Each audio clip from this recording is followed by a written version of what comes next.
Welcome and thank you for tuning in on Yachting International Radio today. My name is Eva Lianne Veldkamp and you're listening to Maritime Unity. Today, we will talk with Margarita Amam on why growth happens outside of your comfort zone.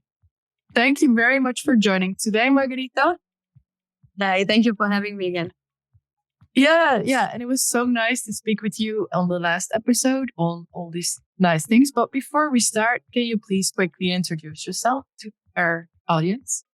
Sure. Yeah, I'm Margarita Amam. I'm working 18 years now in the yachting industry, 28 years in hospitality overall, growing from shoreside hospitality to the luxury segment has taught me a lot, and I've added some additional learning on that is outside of the hospitality management sphere and more into communication and cultural interactions, which I think is going to be one of the topics here today. Yeah, and you're right. Yes. So the topic or the title for today's episode is why growth happens outside of your comfort zone. And before we dive a little bit deeper into this subject, I think we can just start with mentioning that the maritime sector, so you work in the yachting sector, but I come from the merchant marine sector. But in my experience, and I'm very curious to what your experiences are, you come across so much diversity in our sector. You have a lot of cultures, a lot of countries, a lot of things you come across that don't normally come across people you speak with, habits from other people. It's such a wild experience sometimes. And if it taught me one thing, it taught me how to listen and observe these things and be curious about what you exactly see and then learn from the different perspectives. So I'm also curious if you have the same experience in the yachting sector. When I came into yachting, I felt that everything is a bit backwards because coming from land-based hospitality in the commercial sector, more things are focused on merit, on output, on results. And you were listened to when you would actually bring a concern or a critical point. The management would take it on and improve it because they know it would mean financial losses or gains to them. And then joining yachting, it felt like in an upside down world because it didn't seem to be important to the majority of people that quality can be better and such things. And lower positions generally are not being listened to or advised from people who are not in some sort of prestige position or hype, as in popular, are being ignored. And I think it's becoming quite not just evident, but also detrimental to the yachting industry to the point where they now say, where's all the crew? We need to do more for retention and all of that. And they wonder why all the good people are running away. If you have listened to others before, and now I'm reiterating things that I've heard 18 years ago from other captains who are now build managers and similar, they have already come up with a whole bunch of solutions. And yet we see trade show after trade show, people repeating, why don't we have enough crew? Why do we have such bad retention? And that we should evolve and repeat. But yet the only thing that's happening is repeat. Yeah, it seems like we're a little bit stuck into a fixed mindset, if you say that, right? And it's so, while we were talking, I was also wondering, because also it made me realize that my experience in the maritime sector was as an officer, first of all. I came from school being an officer, having a really good, very high quality education. What that was mostly paid for by my parents and also by the government. I had a good loan that I had to pay for then many years after, but it was arranged. I had a good social security system. And I was feeling safe also on board because the company that I was working for really had such a strong, psychologically safe, inclusive working environment built up in the 90s. And it really did a good job with this because I felt totally inclusive and able to speak up if there was something happening, because of course something sometimes happened, me being the only woman on board for 120 is a super green and young also. But then I was just able to speak about that without consequences and without it being getting too big also. When it was just minor things, I was just able to, oh, I really didn't like that. And then, oh no, I'm sorry. I didn't know that you experienced it like that. And this is not what I want. And now we can solve it. Yeah. There were probably different ages of men on board as well. And all in context, of course. Yeah, you hear some sexist things or comments, and depending on who says it, you can gauge how old is this person, what kind of environment they probably grew up in. They usually then say slogans or things that they used to say and that they used to in their environment, and they didn't notice that, oh, you may updated your iPhone, but you haven't updated your belief system or your understanding of what is sexism, what is feminism, blah, blah, blah, blah. So they used to the same way. Like I hear sometimes still people saying, oh, that's so gay. Like this is so soft and so fun and so this and that.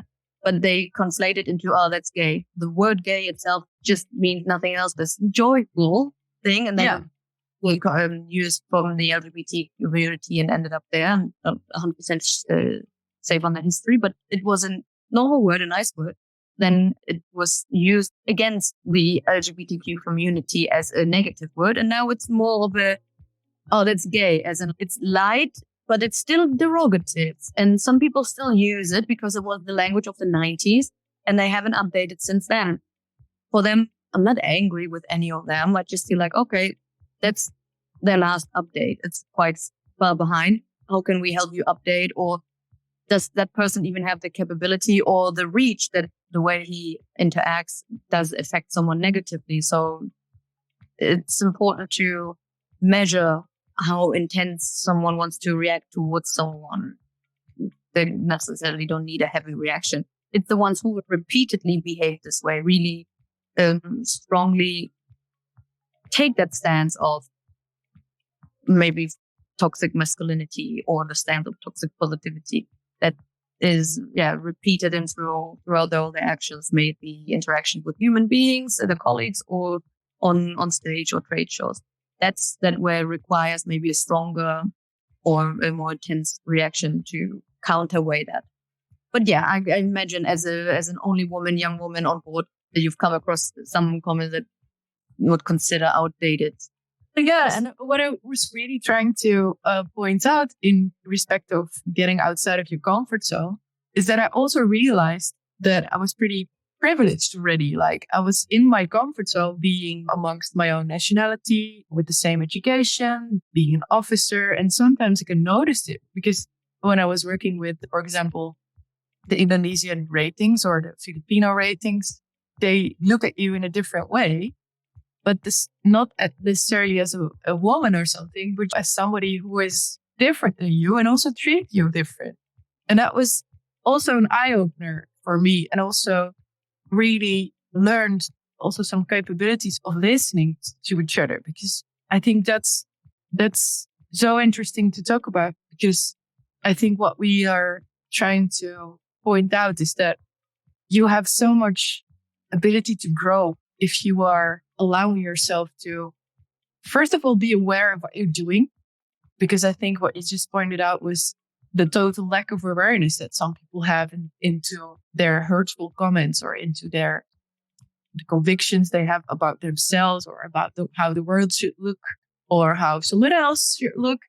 That you cannot, you're eager to stay inside of your comfort zone. Also, it makes sense because it's comfortable. And I can also take some slack for it as well. We're all products of our environment. That doesn't mean that, so it's now your fault that you lived in this environment. The environment needs to be held responsible for it. Like systems need to be dismantled and held responsible for it, not necessarily only individuals. That doesn't mean that individuals should not be held responsible either. So it makes both parts. And I can cut slack to someone who maybe is in his 50s or 60s and him, it's not a stereotype. It's really what I have encountered all the time.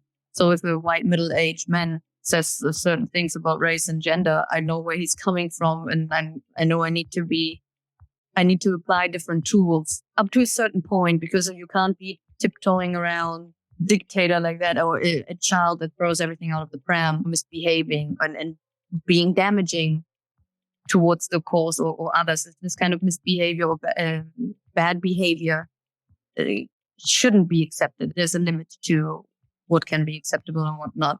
Yelling at someone or using expletives are not part of that.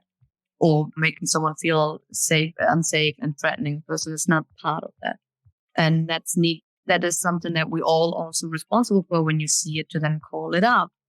And to your point of listening, I guess that's where fragility also kicks in. If your ears are too brittle, too fragile to hear the truth, how well can you actually listen and how well can you execute things? And then when you say it on board with the different cultures, Indonesian, Filipino, Indian chefs, or whatever else you have there, I see it as in, I've heard it also many times, and it's like the trickle down economy. When the big companies make big money, small companies will also make money, which is a false narrative. It doesn't work. Just trickle down feminism. It doesn't work. Like you can see in any space where is the topic of DEI, it's usually white women talking about it, rarely ever in an ethnic person. I haven't seen one. There's no trickle down feminism, no trickle down equality there either, just like there's no trickle down economy. Yeah. And yeah, when it comes to that, I've noticed as well that they like to label different nationalities, just like they say about Filipinos. But they are more submissive and they are more peaceful and they don't want to be in leadership role. I don't know how they come to this conclusion. I guess it's the picture they want to press them in, because it's a whole country that works really well. And lots of individuals, Filipino individuals, are in not just in art and in music, but they also contributed majorly to CGI and other technologies. So it's not that a whole nation by culture is submissive. It's not true. Otherwise, there wouldn't be a running government there either.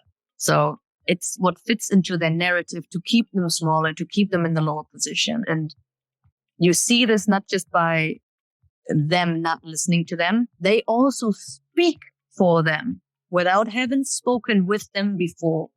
And when they turn around to an ethnic person and say, have I ever treated you racistly? Or have you ever encountered anything? And they expect an honest answer. They fool only themselves by doing so, because the person across will never give you an honest answer because you are not someone they can trust. So therefore they will tell you whatever you want to hear, which is telling the white manager, no, you haven't. Everything's fine. They just tell you, yes, sir. Yes, master. Yes, sir. Whatever it is you want to hear, just leave me in peace, because the more I interact with you, the more danger is coming towards me. So they refrain from interacting. And that's why you hear them only saying, yes, ma'am, and sir. And that's it. And try to get out of that threatening situation that they've been pushed into. Another place where you see as well that how they mute or delete ethnic voices is, I've started asking British captains or British or German, whoever is there, hey, what's the name of your chief officer? And how do you know each other? And what's the name of your chief stewardess when she's also Caucasian? They usually know the first name and the last name, and they also know their hobbies, and they've also spent time drinking together and all of that. But when it comes to, hey, what's the last name of Filipino bosun or the Filipino head housekeeper, who does get the title of head housekeeper, but never the title of chief housekeeper, because then suddenly she may be equal to the chief stewardess. But while she manages all the housekeeping and has all the responsibility there, she doesn't get the title nor the salary to acknowledge her work. On the other hand, we have that. So most of them don't even remember the Filipino last names. And some then say, oh, because they're complicated.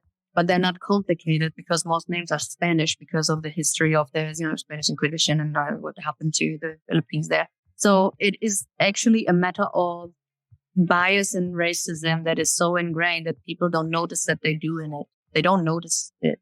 And when you address it, they feel like you've called them a racist, as if they put on a hoodie, like a white hood, and run through. Yeah. They jump to that extreme. I think you just pointed out some super valuable things for people to know, because first of all, when I break it down, it's like a total lack of safety that is present. If you're not even able to answer a question candidly, then there's no safety. And if you're also not aware of what's happening to you, then it also points out that you're in some state of survival mode to be, because it's just plain survival mode that you're staying in this freeze mode, or smile and be safe, stay out of trouble, keep your job, And people of ethnicity, they even start to believe and adapt this kind of thing as well. When you ask them, never anything racist or sexist happened to you? No, never, not once. No, they don't even see it. They become so docile and really no threat in their whole behavior and mannerism that they've adopted all this thinking. And that is very unhealthy, because viscerally you still notice it. And your body keeps the count. There's a book and it's phrase that people have heard before. And it is true, because people like Dr. Gabor Mate, who is a really well-known psychiatrist and focuses on trauma, he has proven time and time again in his research with other doctors that if you hold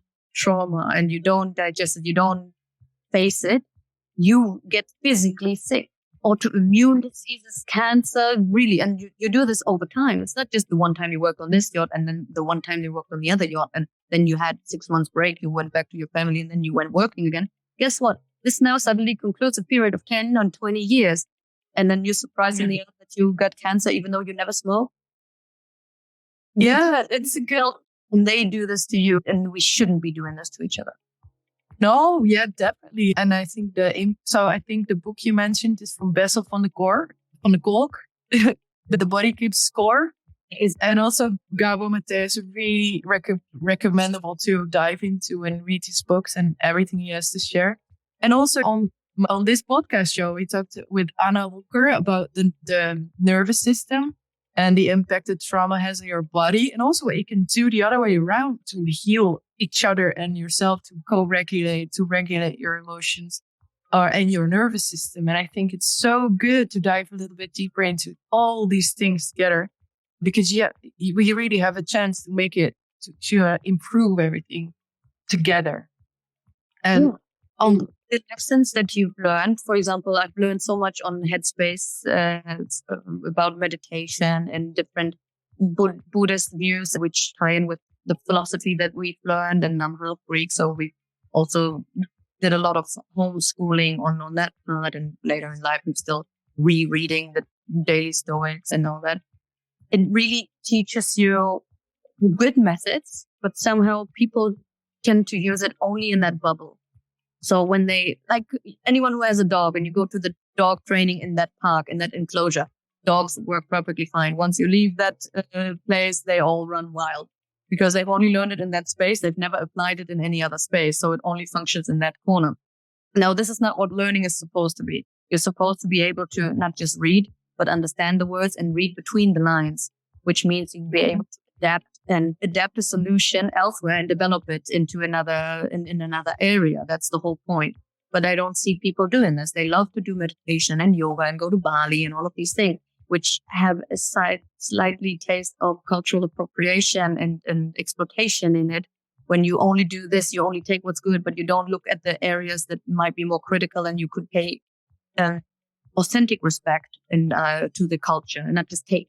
And then they also like and then work, and then they do it just in the time when they do that yoga class, or just in the time when they're with their friends, but they've never used those teachings, the so-called values that they hold, but they don't practice them. So it's more like aspirational values, like I like honesty, but I don't live honestly. It's a little bit like that.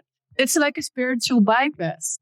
So you will use something that you want or that you need, but you want to take the shortcut because you take only the nice stuff, right? You don't take the uncomfortable truths. For you. And then it becomes very egoistic, and then they're still surprised why they feel anxiety, why they're uncomfortable, why they're immediately uncomfortable. I can speak with I've noticed that with younger people, and like teenagers, not 25-year-olds who are in different groups or cliques already and have already some sort of society ideology shape, like those Alpha Beta Kappa groups in universities, how they are portrayed in the movies. Yeah, but with younger people whose mindset are still, they recognize this very quickly, and they see the discrepancy or the hypocrisy between the one thing that they say and the one thing that people do. And we shouldn't be cherry picking this way, because in the end, you notice that you're cheating yourself because you don't feel very good about it. And they almost seem as if they're on the run. They're like it's being hunted by their own bad conscience. I don't know. Because in the end, you notice that you're not honest, and you're not honest with yourself. your body keeps the score, you will not feel good about any other thing that you might want to cover as I did something good here. You put something bad there or avoided doing something good there because it may have not been instantly good for you. So if you don't have the instant feeling, people don't necessarily want to do it, which works against you, because real fulfillment and real pride and also real self-love and awareness and security comes from when you really give and when you see reality. I know my flaws. I know where I have my shortcomings. I work on them, but I also work on all my strengths. And that's what I want to way. And I want to give it to others. And also recognizing that you can never reach the perfect point, right? You can never, ever reach it. You will always have to grow and learn and get feedback and discover more parts of yourself. So I think what we just talked about was the shortcut, the easy buy. The mind, how healthy can this be? We know mental people, our body, it's only fun. It's not out. It doesn't sustain you. It actually makes you sick. It was fast, but it was not. So so feeding yourself with this behavior, really. Yeah, and that's also shows round up our conversation, because I really like to dive a little bit more into these subjects, and I'm looking forward to make more episodes, because I think we can touch on so many insightful things together, and also let people, if you're listening to this and you think, oh, please, can you dive a little bit into this and this topic, then please let us know in the comments. Like something I said, if you want more clarification, or if you really, I don't know, felt triggered by something, I'd love to hear it as well. It doesn't give me any joy, but it might help me to maybe rephrase it, or it helps you to uncover why it triggers you. Because ultimately, everybody's talking about values, but the difference between aspirational values and actual values, people are not aware, which is the ones you wish for, but the ones you actually execute. And the same is with, everybody knows that growth happens outside your comfort zone, and all of them are very aware of it when they go to the gym. They all know they're going to be sweating. It's going to be uncomfortable. They feel good afterwards, and there's growth afterwards. But they detach. They only keep it isolated in that bubble of the gym and fitness. They don't apply it anymore, or the majority don't apply it anymore in a working setting. And we need to have discomfort and uncomfortable conversations so we can grow. Exactly. So thank you so much for talking with me today on this. So thank you so much for being here today with us and talking about these important subjects. Thank you for having me again. I really look forward to talking more, and I'm also curious to see what the listeners picked up on and like to share with us. Yeah, definitely. So I'm looking forward to talk with you again on the next episode.